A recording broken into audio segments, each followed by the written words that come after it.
जिन लोगों ने आरक्षण का लाभ नहीं ले पाया है वो एक बड़ी जमात है, उनको भी आरक्षण का लाभ मिले, इस पर विचार जरूर होना चाहिए। जिसमें हमारे बिहार के नौसिखिया नेता जिन्होंने यह मांग किया था कि आरक्षण में जो सक्षम दलित हैं उनको आरक्षण छोड़ देना चाहिए। जिस आरक्षण से वो संसद चुन के आए हैं और जिस आरक्षण का लाभ वो सबसे ज़्यादा ले रहे हैं, ऐसे लोग सबसे पहले अपना त्याग करें, उसके बाद ऐसा उपदेश समाज को देने का कार्य करें। आप देख रहे हैं तीसरी आज़ादी। तीसरी आज़ादी यूट्यूब चैनल को सब्सक्राइब करना बिल्कुल भी ना भूलें, शेयर करें। तो जो आरक्षण का बंटवारा हुआ है, सुप्रीम कोर्ट का जो फैसला हुआ है, उस पर क्या कहेंगे? देखिए, अभी जो वर्गीकरण का सुप्रीम कोर्ट का आदेश आया है, इससे कहीं दलितों का अधिकार का हनन भी हो रहा है और इसमें घड़ियाली आंसू बहुत से लोग कर रहे हैं कि ये सुप्रीम कोर्ट का आदेश उचित नहीं है और सुप्रीम कोर्ट को पुनर्विचार करना चाहिए। जिसमें हमारे बिहार के नौसिखिया नेता जिन्होंने यह मांग किया था कि आरक्षण में जो सक्षम दलित हैं उनको आरक्षण छोड़ देना चाहिए। जो उनका मंशा था, जो वो चाहते थे, सुप्रीम कोर्ट ने भी उसी आदेश को जारी किया है। लेकिन दूसरे को उपदेश देने वाले लोग सबसे पहले आरक्षण के प्रति जो उनका मोह है, जिस आरक्षण से वो संसद चुन के आए हैं और जिस आरक्षण का लाभ वो सबसे ज़्यादा ले रहे हैं, ऐसे लोग सबसे पहले अपना त्याग करें, उसके बाद ऐसा उपदेश समाज को देने का कार्य करें। आप समाज का भी बने रहना चाहते हैं और समाज को गुमराह कर आप अपने आरक्षण के अधिकार के माध्यम से आगे बढ़ रहे हैं, तो जो उपदेश आप दे रहे हैं सबसे पहले उसका त्याग आप करें। यह मेरा मांग है और हमारी पार्टी राष्ट्रीय लोक जनशक्ति पार्टी, हमारे नेता माननीय पशुपति कुमार पारस जी और भी जो हमारे शीर्ष नेतृत्व करने वाले नेता हैं, उनका जो निर्णय होगा उस निर्णय के साथ हमारी जनशक्ति मजदूर सभा एवं किसान मोर्चा पूर्ण रूप से अपने नेता के साथ, उनके विचारों के साथ खड़े हैं। लेकिन दलितों का अधिकार का हनन ना हो, आरक्षण के माध्यम से जो उन्हें अधिकार मिल रहा है वो बरकरार हो। इसमें जिन लोगों ने आरक्षण का लाभ नहीं ले पाया है वो एक बड़ी जमात है, उनको भी आरक्षण का लाभ मिले, इस पर विचार जरूर होना चाहिए। जी, क्रीमी लेयर को लेकर क्या कहेंगे सर? क्रीमी लेयर को जो डिसीजन, तो मैं वही कह रहा हूँ कि अभी वर्गीकरण से दो फायदे हैं। क्रीमी लेयर जो है उसके लिए बिल्कुल बंद हो जाना चाहिए। बिल्कुल बंद होना चाहिए, क्यों नहीं होना चाहिए बंद? आप ये आरक्षण की जो व्यवस्था बाबा साहब लाए थे, उस समय समाज से जो उपेक्षित लोग थे, जो समाज में दबे कुचले लोग थे, उन लोगों को आरक्षण के माध्यम से एक बराबरी, समाज में सबकी भागीदारी हो, सबकी बराबरी हो, उसके कारण बाबा साहब ने आरक्षण का व्यवस्था लाया था। और उस आरक्षण के माध्यम से आज जो सक्षम है, जो दलित होने का आरक्षण का लाभ ले रहे हैं, मुझे लगता है 131 संसद आज भी आरक्षण के माध्यम से सदन में है, लोकसभा में, और ऐसे अलग अलग सदन में जो राज्य में भी विधायक चुन के आते हैं, वो आरक्षण सीट से जीत के आते हैं। तो जिस आरक्षण का लाभ लेकर के वो आए हैं, वो मौन क्यों, वो क्यों नहीं बोलते और सिर्फ बोले ही क्यों? वो अगर लग रहा है कि कहीं ना कहीं संविधान का अवहेलना हो रहा है, संविधान की धज्जियाँ उड़ रही है और आरक्षण के माध्यम से हमारे दलितों की भावनाओं को, उनके अधिकारों को कुचला जा रहा है, तो वो अपना त्याग क्यों नहीं करते हैं अपने पद का।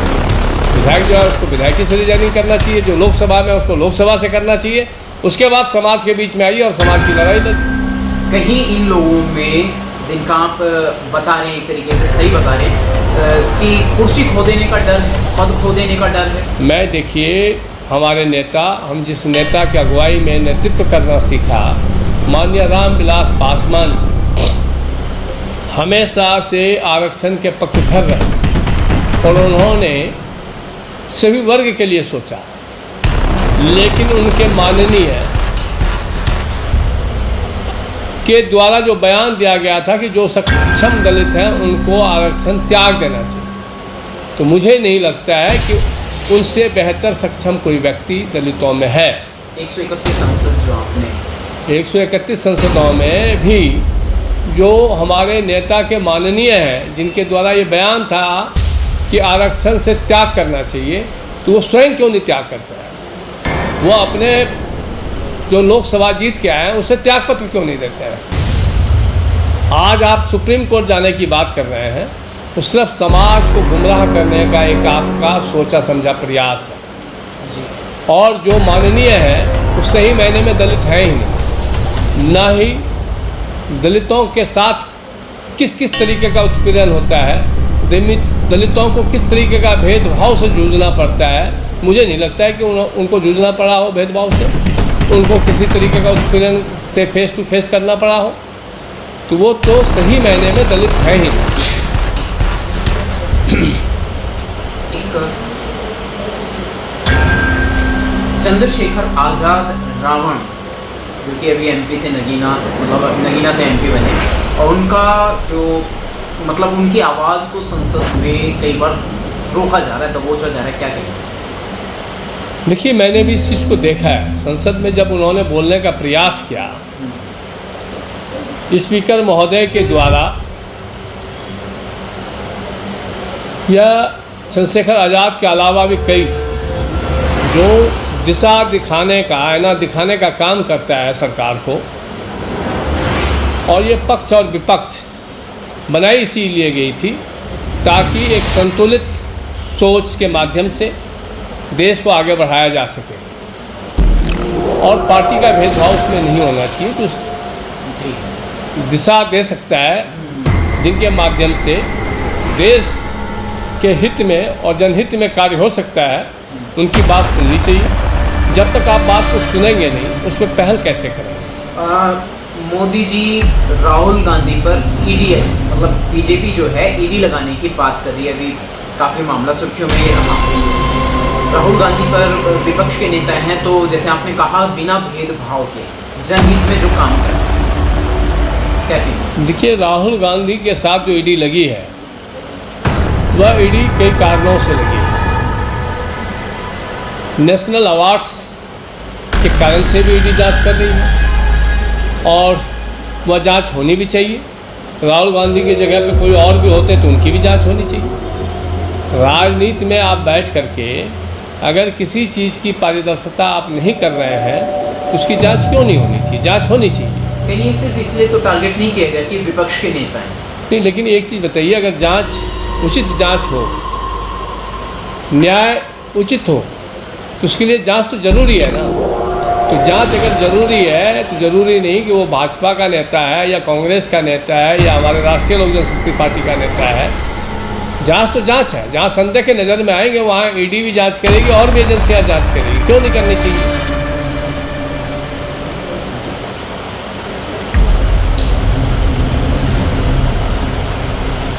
विधानसभा चुनाव जो आप लड़ने जा रहे हैं, तो ये आपने अभी अपने 2-3 कार्यक्रम भी रद्द कर दिए किन्हीं कारणों से, उसका स्पष्टीकरण आपने मीडिया में किया। अभी आने वाले समय में दिल्ली में जो आपने कहा था कि पिछली बार कहा है कि पोल खोलो अभियान चलाएंगे, तो विधानसभा चुनाव को लेकर के किस तरह के स्टेप्स ले रहे हैं? देखिए, विधानसभा चुनाव ये हमने और हमारे साथियों ने यह निर्णय ले लिया है कि विधानसभा निश्चित रूप से लड़ना है। अब हमारी पार्टी जिसकी जिम्मेवारी मेरे पास है, वो पार्टी के शीर्ष नेतृत्व तय करेंगे कि वो विधानसभा चुनाव लड़ेंगे या नहीं लड़ेंगे। लड़ेंगे तो कैसे लड़ेंगे, वो बाद की बात है। कौन उम्मीदवार होगा, किस सीट से कौन उम्मीदवार होगा, वो पार्टी तय करेगी। लेकिन हमारी पार्टी राष्ट्रीय लोक जनशक्ति पार्टी, और मैं जिस विंग को देख रहा हूँ, जनशक्ति मजदूर सभा और किसान मोर्चा, पूर्ण रूप से अपने साथियों के लिए हम आज से समीकरण बिठाना शुरू कर दिया है कि हमारा कौन सा साथी किस चुनाव विधानसभा क्षेत्र से बेहतर प्रदर्शन कर सकता है, उसकी समीक्षा हम कर रहे हैं। और निश्चित रूप से हम तैयारी कर रहे हैं। तैयारी अगर हम नहीं करेंगे तो चुनाव मैदान में एकदम से जाने से हम चुनाव जीतने की सपना, वो मुंगेरी लाल की हसीन सपना होगा। तो हम चुनाव जीत सकें, एक बेहतर प्रदर्शन कर सकें, उसके लिए हम जनशक्ति मजदूर सभा और किसान मोर्चा अपने अपने साथियों को किस किस विधानसभा में चुनाव लड़ाएंगे, उसकी तैयारी की समीक्षा करना शुरू कर दिया है। साथ ही हमारा एक संगठन और भी है जो सबसे मजबूत रीढ़ है हमारा, हमें जो शक्ति देती है, हमें जो ऊर्जा देती है, वो हमारा गैर राजनीतिक संगठन भारतीय शोषित सेना है, जिसके माध्यम से सुभाष किसी भी मैदान में मजबूती के साथ निर्णय और संकल्प लेता है और हमारे साथ ही हमें सहयोग करते हैं। तो मैं अलग अलग विंग के साथियों के साथ बैठक कर रहा हूँ। बैठक करने के बाद बेहतर प्रदर्शन हम कैसे कर सकते हैं, पार्टी के बैनर के माध्यम से हम बेहतर संगठन कर सकते हैं, क्योंकि पार्टी में और भी बहुत नेता हैं।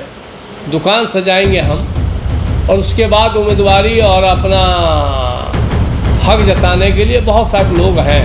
हमने कई बार इसकी क्षति भी सही है, वह क्षति इस विधानसभा चुनाव में हमें नहीं सहना पड़े, उसका निर्णय हम चाहे तो राष्ट्रीय अध्यक्ष महोदय से पहले ही बात कर लेंगे कि अगर दिल्ली विधानसभा की तैयारी हम पार्टी के बैनर से करेंगे तो आज हम जिसको उम्मीदवार बना करके उस क्षेत्र में जनता के हित में कार्य करना शुरू करेंगे, वह उम्मीदवार ही होना चाहिए।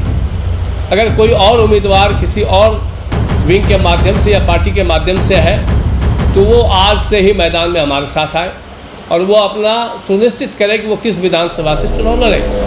हम निश्चित रूप से उनके लिए भी उस विधानसभा में काम करेंगे, लेकिन काम हम करें और उस समय वो अपना अधिकार दर्शाएंगे। तो सुभाष बिहारी अपने साथी का सम्मान करना जानता है, जिस साथी के माध्यम से मुझे शक्ति मिलती है। तो आज हम जिनको चिन्हित करेंगे, चुनाव वही लड़ेगा। और उसके लिए हमारी जो संगठन है भारतीय शोषित सेना, उन साथियों के भी साथ बात करेंगे। और मुझे अगर लगेगा कि हम अपने साथियों को कहाँ बेहतर मदद कर सकते हैं, तो पार्टी के साथ भी मैं धोखागिरी नहीं करूँगा और ना धोखागिरी बर्दाश्त करूँगा। जी, भारतीय शोषित सेना का लाभ आरएलजेपी को मिलेगा सर? नहीं, अभी तक तो मिल ही रहा है। भारतीय शोषित सेना का जितना भी संगठन है, संगठन के लोग हैं, जब मेरे पास दिल्ली प्रदेश दलित सेना की जिम्मेवारी आई तो दलित सेना के तो लोग थे नहीं, वो हमारे ही साथी को मैंने पदाधिकारी बनाया, अलग अलग ज़िले का जिम्मेवारी दिया, अलग अलग प्रदेश के लोगों को प्रदेश की जिम्मेवारी दिया। और आप स्वयं भी हमारे साथ पदयात्रा में होते थे। हम अलग अलग विधानसभा की तैयारी उस समय से शुरू कर दिए थे, लेकिन कुछ लोग जो संगठन के लिए और अपने जीवन में जिसका कोई लक्ष्य नहीं, उन्होंने उस कमेटी को भंग करवाया। वह स्थिति पुनः फिर से ना पैदा हो, उसके लिए हम कमर कस के मेहनत करेंगे और भारतीय शोषित सेना उसके लिए हमारा विकल्प होगा जी। और हम ये तय करेंगे कि मुझे अपनी तैयारी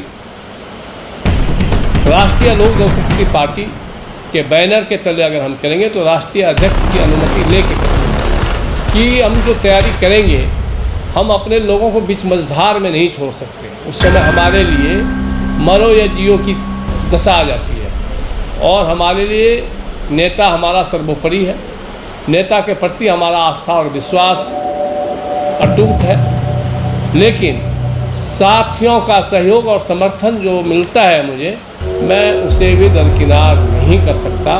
मैं अपने साथियों के साथ हमेशा खड़ा रहा हूँ, और वह स्थिति अगर आएगी तो मैं पहले साथी चुनूँगा, पहले समाज चुनूँगा। ये तो रही बात भारतीय शोषित सेना और RLJP की, जिनके लिए आप इतना तन मन धन से जी जान से समर्पित है और हमेशा कार्य करते हैं। लेकिन जो इसका बेस है, दिल्ली की जनता या भारत की जनता, इसमें जो शोषित पीड़ित लोग हैं, उसके लिए आपकी क्या रणनीति रहेगी सर, यदि आप चुनाव जीत जाते हैं? देखिए, आज जितनी भी पार्टियां हैं वो सभी दिल्ली को एक मुहावरा समझता है कि दिल्ली में हम नहीं जीत सकते, और मुझे लगता है कि मैं अगर जीत सकता हूं तो सबसे पहले दिल्ली ही जीत सकता हूं। और दिल्ली में मैंने 40 साल तक काम किया है, और मुझे जो जानते हैं वो मेरे व्यवहार, मेरे काम, मेरी मेहनत, मेरी लगन और मेरा समर्पण, सभी चीज़ को जानते हैं। और निश्चित रूप से हमारे जिस भी साथी को उम्मीदवारी बनाएंगे, कोई हवाई उम्मीदवार हमारा नहीं बन सकता, उसका तालमेल हमारे विचारों के साथ खाएगा ही नहीं। तो जब हम उम्मीदवार बनाएंगे किसी को, तो निश्चित रूप से ठोस उम्मीदवार होगा, मजबूत उम्मीदवार होगा।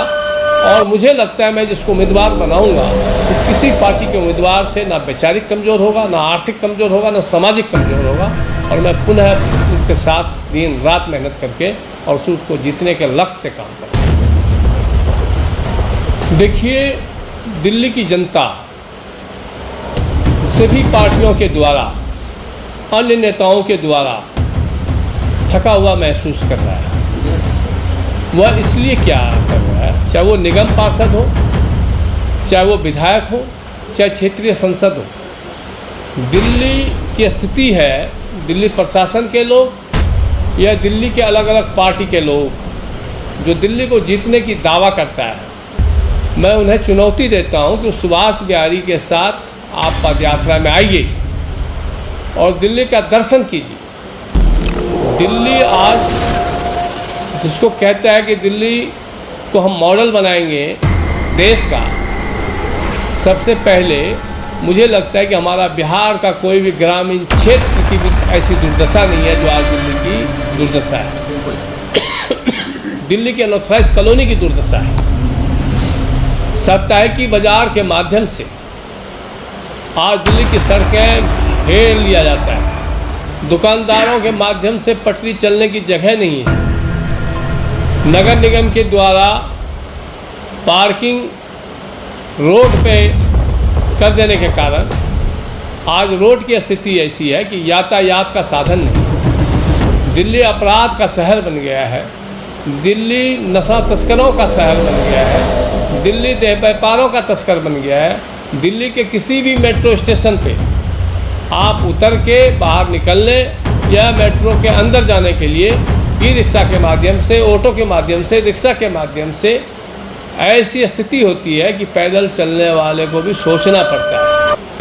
और ये सारी चीज़ों का मैं खिलाफ़ नहीं हूँ, ना मैं ई रिक्शा के ख़िलाफ़ हूँ, ना मैं रिक्शा के ख़िलाफ़ हूँ, ना मैं साप्ताहिकी बाज़ार के ख़िलाफ़ हूँ, लेकिन व्यवस्थित रूप से ये सारे काम हो, ये जनप्रतिनिधित्व का व्यवस्था बनाने का उनका जिम्मेवारी बनता है। शासन और प्रशासन में बैठे हुए लोगों की जिम्मेवारी बनता है कि आप एक व्यक्ति के लिए पूरे समाज का, पूरे दिल्ली के जनमानस को आप दुविधा में नहीं डाल सकते। इस कड़ी का अंतिम सवाल सर, रेहड़ी पटरी वालों के लिए आपकी क्या सोच है? किस तरीके से उनका काम भी चलता है और जनता प्रभावित भी ना हो, यातायात प्रभावित ना हो? आज आप जितने भी रेहड़ी पटरी लगाने वाले हैं मुख्य बाजार, दुकानदार पटरी पे अपना सामान तो लगाता ही लगाता है। पटरी वाले जो फलों का या अन्य और चीज़ों का रेहड़ी लगाते हैं, वो रोड पे, पटरी से नीचे रोड पे वो अपनी रेहड़ी लगाते हैं। और रेहड़ी की भी होड़ है कि रोड में भी 4 फीट 5 फीट अपने पीछे की जगह छोड़ करके आगे आकर के 5 फीट पे लगाते हैं वो अपनी रेहड़ी। और उससे जो ख़रीदारी करने वाले लोग हैं वो गाड़ी रोक करके, अपनी स्कूटी रोक के, मोटरसाइकिल रोक करके, रिक्शा रोक करके जो ख़रीदारी करते हैं, उससे यातायात कितना बाधित होता है, लोगों के साथ कितना मिसबिहेव होता है, इसकी अंदाज़ा जो रोज़ झेल रहा है दिल्ली में उसको मालूम। लेकिन इसमें मतलब जो है विकल्प क्या लेके आएंगे सर? विकल्प सारे हैं। जितने भी बाज़ार अलग अलग थाने के अंदर लगता है, सभी बीट ऑफिसर के पास यह अधिकार है कि अगर वो अपने दुकान के बाहर सामान लगाता है तो उसकी चालान आप भी काट सकते हैं, नगर निगम भी काट सकती है, NDMC भी काट सकती है। लेकिन जितने भी बीट ऑफिसर हैं उनको महीना चाहिए, उनकी मंथली बंधी हुई है, उनको लगान चाहिए। NDMC वाले को लगान चाहिए। आज पटरी स्कूटी और दुकानदारों की मोटरसाइकिल से, काम करने वाले के मोटरसाइकिल से पटरी भरी है, और अगर थोड़ी बहुत खाली है तो उसके सामान और दुकान के नाम का जो विज्ञापन लगाते हैं उस होर्डिंग को खड़ा कर देने से पटरी चलने लायक नहीं है। रोड को आप दो लाइन को आपने ट्रैफिक में घेर लिया, पार्किंग में घेर लिया, साइकिल वाले कहाँ चले, पैदल वाले कहाँ चले। सभी बाज़ारों की स्थिति ऐसी है। और दिल्ली आज भगवान भरोसे है। दिल्ली में जनता के हित में काम करने वाले नेता नहीं हैं, उनके पास समय नहीं। होर्डिंग, बैनर, पोस्टर वाले और फेसबुक और इंस्टाग्राम वाले नेता का संख्या बढ़ गया है, और उन्हीं में से किसी एक को चुनना होता है जनता को। जनता इसीलिए बार बार ठगी जाती है। दिल्ली में जब स्लम की संख्या बढ़ने शुरू हो गई, झुग्गी झोपड़ी की संख्या बढ़ने शुरू हो गई, तो उस समय भी स्थिति यही था कि ये झुग्गी झोपड़ी वाले जाएं कहाँ। उस पर योजना बनी और पुनर्वास कॉलोनी एक नहीं अनेक बसाया गया। दिल्ली नहीं, दिल्ली के अलावा और शहरों में बसाया गया। इससे पहले भी सब्जी वाले, क्योंकि जहाँ आबादी होगी वहाँ तो हर चीज़ की ज़रूरत होती है। सब्जी वाले, रेडी पटरी वाले को अलग अलग 4x6 का या 4x10 का अलग अलग मार्केट बना के दुकान छोटी छोटी अलाउट की। वो व्यवस्था भी जो जनप्रतिनिधित्व थे, जो शासन और प्रशासन में बैठे हुए लोग थे, उनके द्वारा ही वो व्यवस्था बनाई गई थी। आज पचकुइयाँ रोड पे जितने भी दुकान अनऑथराइज थे उसको अलग अलग मिनी मार्केट, जो आज पालिका बाज़ार में देख रहे हैं या अन्य और अलग अलग बाज़ारों में देख रहे हैं, सबको व्यवस्थित किया गया। वही कार्य आपको पुनः फिर करना है। चाहे तो अलग अलग कॉलोनी में जो प्लॉट खाली है, ट्रांसफार्मर बिजली का कई ट्रांसफार्मर उस समय रोड पे लगा दिया गया। तो आबादी जैसे जैसे बढ़ेगी उस ट्रांसफार्मर की व्यवस्था आपको करना पड़ेगा ना, पावर हाउस का व्यवस्था आपको करना पड़ेगा ना। तो रेडी पटरी वालों का व्यवस्था क्यों नहीं करेंगे आप? सरकार में किस लिए बैठे हैं? सरकार का जो सभी सुविधाएं आप मुहैया ले करा रहे हैं और ले रहे हैं, वो किसके लिए? जनता कैसे सुखी रहे, जनता का कैसे व्यवस्था बनाएंगे, उसके लिए सोचने के लिए और चिंता करने के लिए, ऐशो आराम के लिए नहीं। उसकी व्यवस्था उनको करना है। जी, बहुत बहुत शुक्रिया सर, बहुत बहुत साधुवाद। सुभाष बिहारी जी ने बताया, भारतीय शोषित सेना के राष्ट्रीय अध्यक्ष निजी स्तर पर कार्य करते हैं। नहीं, इस समय मैं जहाँ बैठा हूँ वहाँ राष्ट्रीय लोक जनशक्ति पार्टी जनशक्ति मजदूर सभा का राष्ट्रीय अध्यक्ष हूँ, किसान मोर्चा का कार्यकारी अध्यक्ष हूँ। भारतीय शोषित सेना का जब कोई मंच लगेगा या हम उनके कार्यालय में जाएंगे तब मैं वहाँ राष्ट्रीय अध्यक्ष हूँ। चलिए, बहुत